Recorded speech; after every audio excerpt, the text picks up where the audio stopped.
19வதா நம்ம பார்க்க போறது டிரான்ஸ்போர்ட்ரிக்ஸ். பார்க்கறதுக்கு புரோட்டோடைப் ஆம்னிட்ரிக்ஸையும் ரீகேலிபிரேட்டட் ஆம்னிட்ரிக்ஸையும் மிக்ஸ் பண்ணி உருவாக்கப்பட்ட மாதிரி இருக்கு. ஆனா டிசைன் எனக்கு ரொம்ப பிடிச்சிருக்கு அப்படிங்கிறதா உண்மை. உங்களுக்கு பிடிச்சிருக்கா இல்லையா அப்படிங்கிறத கமெண்ட் பாக்ஸ்ல தெரியப்படுத்துங்க. பென் யூஸ் பண்ற நார்மல் ஆம்னிட்ரிக்ஸுக்கும் இதுக்கும் ஏகப்பட்ட வித்தியாசங்கள் இருக்கு. இல்ல ஏகப்பட்ட வித்தியாசங்கள்ல டோட்டலாவே இது வேற அப்படின்னே சொல்லலாம். அதான் உண்மையும் கூட. ஏன் அப்படின்னு பார்த்தீங்கன்னா, இப்போ நார்மல் ஆம்னிட்ரிக்ஸ் நீங்க எடுத்துக்கங்களேன். நார்மல் ஆம்னிட்ரிக்ஸ்ல வந்து அது என்ன செய்யும் அப்படின்னு பார்த்தீங்கன்னா, மற்ற ஏலியனோட டிஎன்ஏவை வந்து அது காப்பி பண்ணி ஸ்கேன் பண்ணி தனக்குள்ள வச்சுக்கிட்டு அந்த ஏலியனாவே நம்ம பென் டென்னிசனை வந்து டிரான்ஸ்ஃபார்ம் பண்ணும். இதுதான் வந்து நார்மல் ஆம்னிட்ரிக்ஸ் பண்ணக்கூடிய வேலை. ஆனா இந்த டிரான்ஸ்போர்ட்ரிக்ஸை பார்த்தீங்க அப்படின்னா இதோட பாடத்திட்டமே வேற.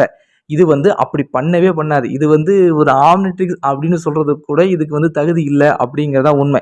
இது வந்து கிட்டத்தட்ட என்ன பண்ணும் அப்படின்னு பார்த்தீங்கன்னா, தன்னுடைய ஹோஸ்ட்டை வந்து ஒரு ஏலியன்ஸா மாத்தாது. அதாவது இது வந்து ஏலியனோட டிஎன்ஏவை ஸ்கேன் பண்ணி அவங்கள வந்து ஒரு ஏலியனா மாத்தாது. அதுக்கு பதிலா அவங்கள ஒரு ரோபோட்டா மாத்தும். அதாவது கிட்டத்தட்ட டிரான்ஸ்ஃபார்மர்ஸ் இருக்காங்க பார்த்தீங்களா? அவங்கள மாதிரியே மாத்தி விட்டுரும்.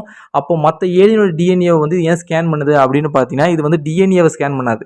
அவங்களுடைய உருவத்தை ஸ்கேன் பண்ணும். அவங்களுடைய பவர்ஸ் எப்படி வேலை செய்யுது அப்படிங்கிறத ஸ்கேன் பண்ணும். அதை ஸ்கேன் பண்ணி முடிச்சதுக்கு அப்புறமா இது என்ன செய்யும் அப்படின்னா, தன்னுடைய ஹோஸ்ட்டை வந்து அதான் டிரான்ஸ்ஃபார்ம் பண்ணும்போது அந்த டிரான்ஸ்ஃபார்மர் இருக்கு பார்த்தீங்களா, அதோட உருவம் வந்து ஜஸ்ட் மாறும். அதாவது கிட்டத்தட்ட நம்ம டெட்ராமன் ஸ்பீசிஸ் மாதிரியோ, இல்ல எக்ஸலரேட் ஸ்பீசிஸ் மாரியோ, இல்ல வேற ஏதாவது ஒரு ஏலியன் ஸ்பீசிஸ் மாரியோ இது வந்து தன்னைத்தானே உருவத்தை மாத்திக்கும். மாத்துறது மட்டும் இல்லாம அதோட பவர்ஸ்ல ஒரு சிலது மட்டும் இது கிடைக்கும். கிட்டத்தட்ட நம்ம எக்ஸலரேட்டர் ஸ்பீட் எடுத்தீங்க அப்படின்னா, அது வந்து பயங்கர ஸ்பீடா ஓடக்கூடிய ஒரு ஏலியன்.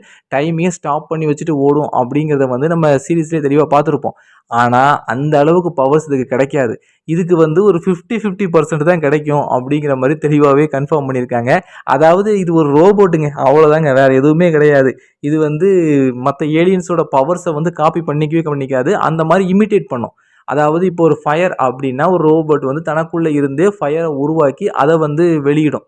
கிட்டத்தட்ட ஒரு ரோபோட் எப்படி செய்யுமோ அதே மாதிரி தான் இது செய்யும் அப்படிங்கிறத தெளிவாகவே கன்ஃபார்ம் பண்ணியிருக்காங்க. இன்னும் உங்களுக்கு தெளிவாக சொல்லணும் அப்படின்னா, பென்டென் சீரிஸில் வந்து நல்ஜியன் டெஸ்ட்ரக்டர் அப்படின்னு சொல்லி ஒரு டிவைஸை வந்து காட்டியிருப்பாங்க இல்லையா? அதால் மற்றவங்களுடைய உருவத்தை பார்த்து அவங்கள மாதிரி தன்னை மாற்றிக்க முடியும் அப்படிங்கிற மாதிரி சொல்லியிருப்பாங்க.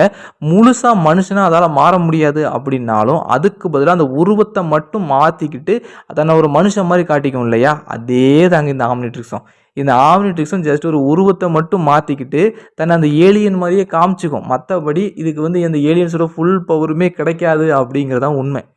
ஸோ என்னை பொறுத்த வரைக்கும் இது ஒரு வேஸ்ட்டான ஒரு ஆம்னிட்ரிக்ஸ் தான் நான் நினைக்கிறேன். நீங்கள் என்ன நினைக்கிறீங்க அப்படிங்கிறத கமெண்ட் பாக்ஸில் தெரியப்படுத்துங்க.